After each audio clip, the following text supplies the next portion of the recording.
one, we have the regal Negro nomadic class that are exiled from the Kingdom of Juda. They are their own royal tribe in Africa. Number two, we have the native black African trackers. They're going to track them down. And number three, we have the Islamic trappers.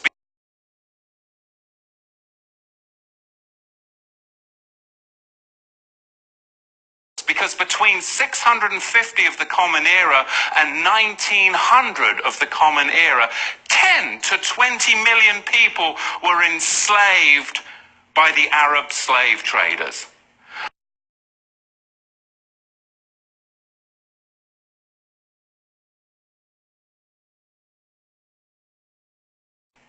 Over 20 million enslaved Africans were delivered through the Trans-Sahara route to the Islamic world. Can you get your head around that? That's not even touching the Americas. Over 80 million more blacks died at the hands of Islam en route. And number four, we have Ashkenazi Khazar Jewish ship merchants.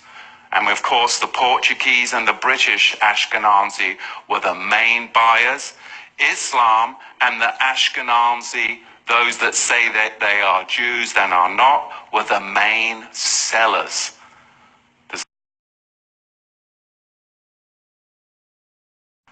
Does that make sense? You've got to dig into this further. We have the two tiers right there. We have the Islamic trappers, and then we have the Ashkenazi ship merchants. You see, the Romans, they were globalists. Then and now, they just migrated to Gaul, Ashkenazi, the sellers, and Britain, the British, of course, the buyers. German Jewry and British Jewry, where have they gone to? Well, they've descended upon Wall Street, upon Hollywood and Washington, D.C., as we see it right now, just to fuel this cataclysmic final war of globalism, which is none other than renaming colonialism.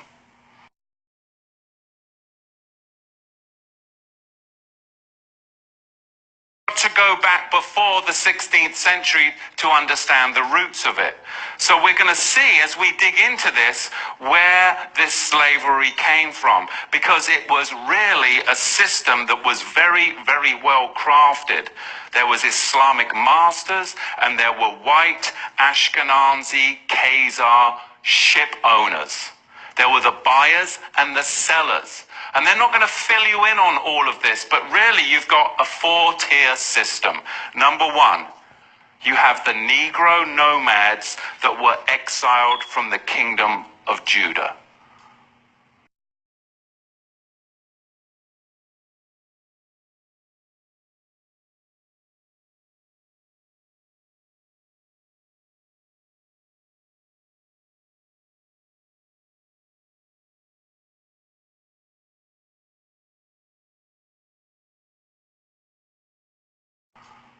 Number two, you had indigenous black African hunters that resented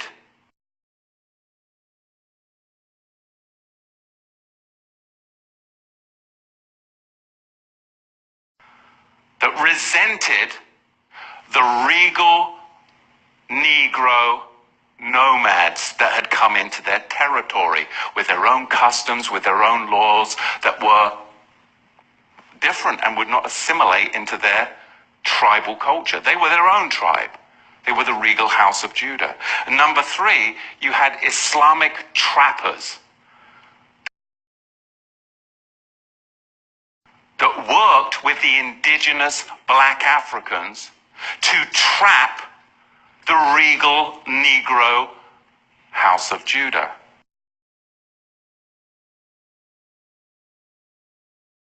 And then you had them sell them to the Ashkenazi ship merchants, along with many Portuguese and British Ashkenazi.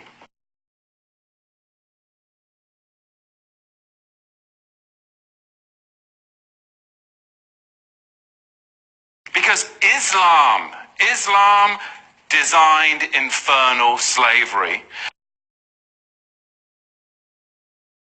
And then the Ashkenazi Khazars, those who say they are Jews and are not, are the ones that marketed it. And the regal Negro nomads, exiled from the Kingdom of Juda, were the main recipients of it at the hands of the indigenous black Africans. Because you've got to understand, the regal class of the house of Judah came down from Israel, and they came into the land of the black Africans.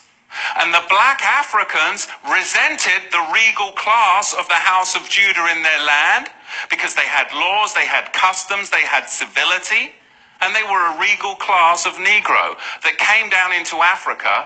And later on, it was the Ashkenazi, the Islamic slave traders as well, that then worked together with the indigenous black Africans to enslave the regal house of Judah. This is what we've got to understand, but you've got to go back before the 16th century to understand the roots of it. Blacks in this country aren't educated enough to go further back. Do you know how many blacks in America have been lost to Islam? It's outrageous. That's not your tribe. Your tribe is Judah. Muhammad's tribe enslaved you. Why would you convert to Muhammad's tribe when you're of King David's tribe? Don't convert to the tribe that enslaved you and then sold you to Ashkenazi ship merchants. More black Negroes have been lost to Islam in the 20th century than any other believing, Bible-believing group. It's outrageous because they don't want you to know who you really are and what tribe you're from, but you're not from Muhammad's tribe.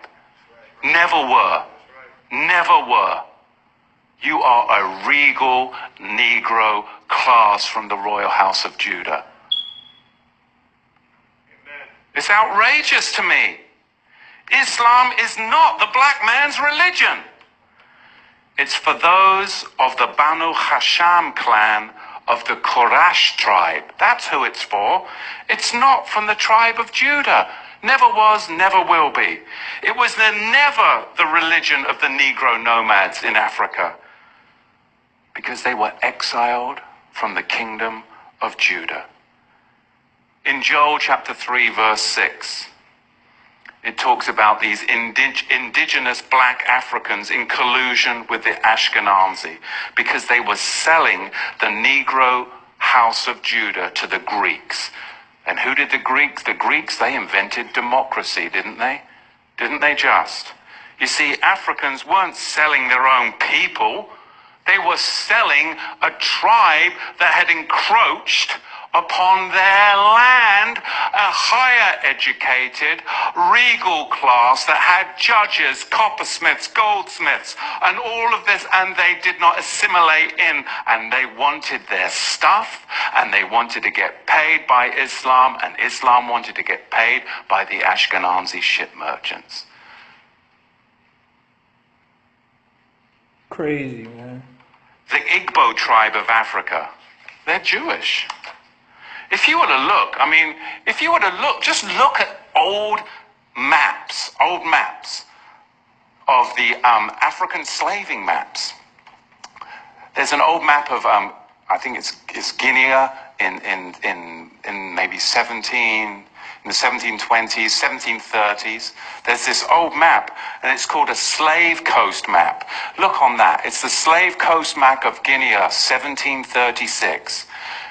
And you look on the West Africa map, of 1747. And it says right on the West Africa map of 1747, Kingdom of Juda. Right there on the map. Bereshit, Genesis chapter 9 verse 27. We have got the Ashkenazi sons of Japheth that have infiltrated into the land and are what? They've got the whole world convinced. The whole world convinced that they are sons of Shem. But look what it says in Bereshit chapter 9 verse 27. It actually tells you that Yahweh, who is omnipotent, it is his will because he has actually deceived them into doing this. They are so deceived into doing this. Look at Genesis 9:27. Elohim will entice and deceive. The Hebrew word there is patah. Patah. He will deceive Japheth. He will deceive Japheth, Ashkenaz, the sons of Japheth, and he will dwell, that means Ashkenaz will dwell in the tents of the Shemites.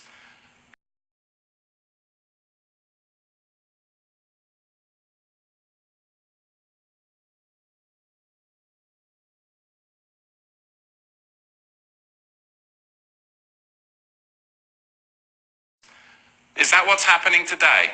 Has he deceived the Ashkenazi so much, those from the Russian steppes, the Caucasians, he's deceived them so much that they're actually dwelling in the place where the real Shemites should dwell? Genesis 9 verse 27. You see, Yahweh is the one that has deceived. He has enticed Japheth. Patah, deceived, enticed. He's deceived and enticed the Ashkenazi Jews into believing that they're the Jews, and they've built the Zionist state of Israel today, which is occupying what? Our whole political platform.